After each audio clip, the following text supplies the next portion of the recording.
नमस्कार दोस्तों, स्वागत है आपके अपने YouTube channel AP nursing classes पे। आज का हमारा टॉपिक है ओबीजी सब्जेक्ट से रिलेटेड असेसमेंट ऑफ ओवुलेशन। देखिए डियर, सबसे पहले अगर हम लोग बात करें ओवुलेशन से रिलेटेड कि ओवुलेशन कब होता है। देखो सिंपली अगर हम लोग बोले कि मेंस्ट्रुअल साइकिल के 14th डे ओवम रिलीज होता है, अगर नॉर्मल साइकिल है तो। और ओवम जो रिलीज होता है उसके लिए जो हार्मोन, ओवुलेशन के लिए जो रेस्पॉन्सिबल हार्मोन होता है, that is the LH hormone. Luteinising hormone is responsible for the ovulation. अब देखो किसी भी पर्सन के अंदर असेसमेंट ऑफ ओवुलेशन करना है तो उसके लिए हमारे पास कुछ सिम्टम्स होंगे।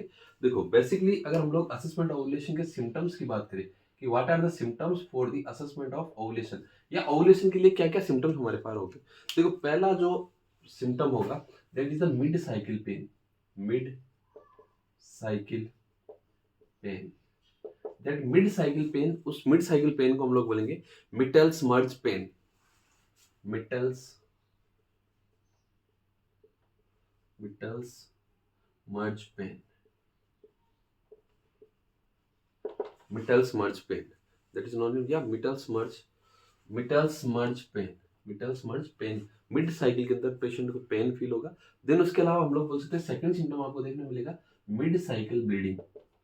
मिड साइकिल ब्लीडिंग, ये सिम्टम्स होंगे ओवुलेशन के लिए। उसके अलावा जो सर्वाइकल म्यूकस है दैट विल बी थिनिंग। हम लोग बोल सकते हैं thinning of cervical mucus. Thinning of cervical mucus, जो सर्वाइकल म्यूकस है वो थिन देखने को मिलेगा। दूसरा जो मेंस्ट्रुअल साइकिल होगा पर्टिकुलर फीमेल के अंदर that will be regular cycle. Regular cycle, regular cycle जो वेरिएशन होगा that is not more than plus minus 2 days। 2 दिन से ज्यादा का उस पर्टिकुलर फीमेल के अंदर जो रेगुलर साइकिल है उसके अंदर डिफरेंस नहीं होना चाहिए। अब देखो बेसिकली हम लोग बात करें कि जब भी असेसमेंट ऑफ ओवुलेशन की बात करें तो हम लोग सबसे पहले हम लोग जैसे मैंने यहाँ पे बोला कि जो सर्वाइकल म्यूकस थिन होता है तो हम लोग सर्वाइकल म्यूकस की स्टडी करते हैं। तो सबसे पहला जो हम लोग टेस्ट यहाँ पे करेंगे that is the cervical mucus study. Cervical mucus study, that cervical mucus study is also known as the fern test. इसी को हम लोग बोलेंगे fern test. Cervical mucus study बोलो या फन टेस्ट। देखो इस सर्वाइकल म्यूकस स्टडी के अंदर हम लोग क्या बोलते हैं कि जब भी पर्सन के अंदर जो भी फीमेल है उस फीमेल के अंदर ओवुलेशन जब होगा तब ओवुलेशन के टाइम हम लोगों को क्या देखने को मिलेगा, जो सर्वाइकल ओवुलेशन के टाइम अगर सर्वाइकल म्यूकस को, जो सर्वाइकल म्यूकस है, अगर उस सर्वाइकल म्यूकस को हम लोग under the microscope, under microscope या अंडर द माइक्रोस्कोप अगर स्टडी करेंगे तो जो सर्वाइकल म्यूकस है उसके अंदर फंड लाइक पैटर्न दिखेगा। Fund like pattern, fund like pattern, that fund like pattern indicate कि पेशेंट के अंदर क्या हुआ है, ओवुलेशन। पर्सन फीमेल के अंदर क्या हुआ है, ओवुलेशन। देखो दूसरा अगर हम लोग बोले कि जो सर्वाइकल म्यूकस है उसको हम लोग 21 to 20 days पे लेते हैं, या दूसरा हम लोग ये ऐसे कर सकते हैं जो सर्वाइकल म्यूकस है वो पर्टिकुलर फीमेल से 21 to 22 डे को हम लोग कलेक्ट करते हैं सर्वाइकल म्यूकस। उसके बाद हम लोग क्या करते हैं, उस सर्वाइकल म्यूकस को माइक्रोस्कोप के अंदर, अंडर दी माइक्रोस्कोप के अंदर लेंगे, और माइक्रोस्कोप के अंदर लेंगे तो हम लोगों को दिखेगा फंड लाइक पैटर्न। वही चीज दिखेगी यहाँ पे भी कि पैटर्न कैसा होगा, fund like pattern. Fund like pattern यहाँ पे दिखेगा। दैट फंड लाइक पैटर्न को अगर हम लोग देखेंगे तो उसके अंदर अगर एस्ट्रोजन हार्मोन का लेवल बढ़ा हुआ है, अगर देखो एस्ट्रोजन हार्मोन का लेवल बढ़ा हुआ है तो एस्ट्रोजन हार्मोन का लेवल बढ़ा हुआ है, देखो फंड लाइक पैटर्न भी आ रहा है, और अगर उसमेन एस्ट्रोजन का लेवल बढ़ा है तो कंडीशन है अनओवुलेशन। कंडीशन देखने को मिलेगी अनओवुलेशन। और दूसरी कंडीशन हमारे पास हो सकती है कि जो अगर अब्सेंस है फंड लाइक पैटर्न, अगर माइक्रोस्कोप के अंदर देख रहे हैं हम लोग और अब्सेंस है fund like pattern, absence of fund like pattern, तब हम लोग उसको बोलते हैं कि यहाँ पे ओवुलेशन हुआ है। ये आजकल रिलायबल टेस्ट है। अगर ये वाला टेस्ट अगर हम लोग देखेंगे तो अगर अब्सेंस है फंड लाइक पैटर्न तो वो वहां पे इंडिकेट करेगा कि पेशेंट के अंदर क्या है, ओवुलेशन। दूसरा हम लोग बोल सकते हैं कि सर्वाइकल म्यूकस की स्टडी कर सकते हैं। दूसरा हम लोग हॉर्मोन्स को देख सकते हैं। देखो हॉर्मोन्स को जब हम लोग देखेंगे, स्पेशली दो हॉर्मोन्स रेस्पॉन्सिबल होंगे, वो दो हार्मोन की स्टडी हम लोग करेंगे, एस्ट्रोजन एंड प्रोजेस्टेरोन हार्मोन की। देखिए dear, estrogen and progesterone hormone की हम लोग स्टडी करेंगे। स्पेशली जो हार्मोन यहाँ पे रेस्पॉन्सिबल होगा जो ओवुलेशन के लिए, वो हार्मोन होगा दैट इज द प्रोजेस्टेरोन।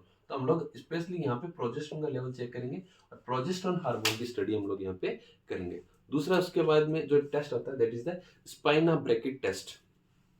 देखो स्पाइना ब्रैकेट जो टेस्ट है, स्पाइन ब्रैकेट टेस्ट, ये spinnbarkeit test is similar to the cervical mucus test. ये दोनों सर्वाइकल म्यूकस से ही हम लोग टेस्ट करते हैं, सर्वाइकल म्यूकस से ही फंड टेस्ट करते हैं। और स्पाइना ब्रैकेट जो टेस्ट है, spinnbarkeit test is also done from the cervical mucus. इसके अंदर हम लोग क्या देखेंगे, जो सर्वाइकल म्यूकस है, जो सर्वाइकल म्यूकस है at the time of ovulation, अगर हम लोग ओवुलेशन के टाइम सर्वाइकल म्यूकस को देखें तो वो थिन होगा, क्लियर होगा और स्लिपरी, थिन होगा, क्लियर होगा।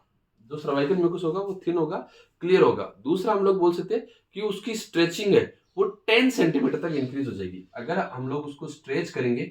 स्ट्रेचिंग देखो, अगर यहाँ पे सर्वाइकल, मेरी इंडेक्स फिंगर और थंब के बीच में सर्वाइकल म्यूकस को लेंगे और उसको स्ट्रेच अगर हम लोग करेंगे तो 10 सेंटीमीटर तक हम लोग उसको स्ट्रेच कर सकते हैं। जो स्ट्रेचिंग है वो कितनी हो सकती है, 10 सेंटीमीटर की। अगर स्ट्रेचिंग 10 सेंटीमीटर की हो रही है मीन्स वहां पे ओवुलेशन हुआ है। अब देखो नेक्स्ट वन जो टेस्ट है, नेक्स्ट वन जो टेस्ट हम लोग यहाँ पे करेंगे that is the basal body temperature. सबसे important test that is the basal body temperature, BBT, basal body temperature.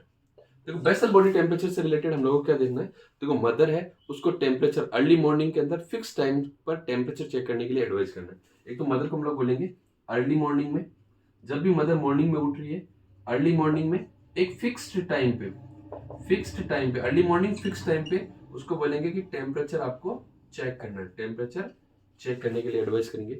दूसरा हम लोग बोलेंगे कि अनफेजिक पैटर्न के अंदर प्रेजेंट है, अगर टेम्परेचर अनफेजिक आ रहा है, अनफेजिक पैटर्न आ रहा है टेम्परेचर का, तो वहां पे कंडीशन क्या है, अनओवुलेशन। तब कंडीशन हमारे पास क्या है, अनओवुलेशन की कंडीशन है। इफ बाइफेजिक पैटर्न आ रहा है, बाइफेजिक पैटर्न, बाइफेजिक पैटर्न आ रहा है दैट विल इंडिकेट कि पेशेंट को वहां पे क्या हुआ है, ओवुलेशन। देखो दूसरा हम लोग बोले कि अगर टेम्परेचर वो स्लाइटली डिक्रीज हुआ है बॉडी टेम्परेचर, अगर हम लोग बोले कि नॉर्मल जो बॉडी टेम्परेचर है, सिंपली हम लोग बोल सकते हैं कि जो नॉर्मल बॉडी टेम्परेचर है उस नॉर्मल बॉडी टेम्परेचर से अगर टेम्परेचर स्लाइटली डिक्रीज हुआ है, अगर टेम्परेचर स्लाइटली डिक्रीज हुआ है जस्ट, तो वो कंडीशन कब होती है, जस्ट बिफोर द ओवुलेशन,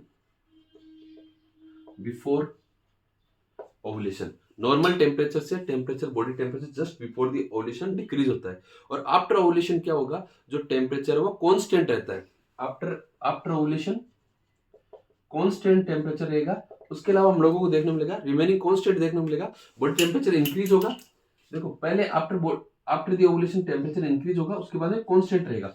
अब अगर कंपटीशन एग्जाम में जो क्वेश्चन पूछा जाता है कि वो टेम्परेचर कितना इंक्रीज होगा, दैट इज 0.5 से लेके 1 डिग्री फ़ारेनहाइट। यहां से स्टार मार्क जो क्वेश्चन बनेगा वो यही बनेगा कि बेसल बॉडी टेम्परेचर अगर ओवुलेशन के बाद में टेम्परेचर कितना बढ़ेगा, दैट इज द 0.5 डिग्री से लेके 1 डिग्री। बहुत से कंपटीशन एग्जाम में ये रिपीट हुआ क्वेश्चन है कि आफ्टर दी ओवुलेशन टेम्परेचर कितना इंक्रीज होगा, दैट इज द 0.5 से लेके 0.1 डिग्री फ़ारेनहाइट। अगर वीडियो अच्छा लगे, ये वीडियो था related to the assessment of ovulation. अगर वीडियो अच्छा लगे तो लाइक करना, शेयर करना, सब्सक्राइब करना। Thank you so much.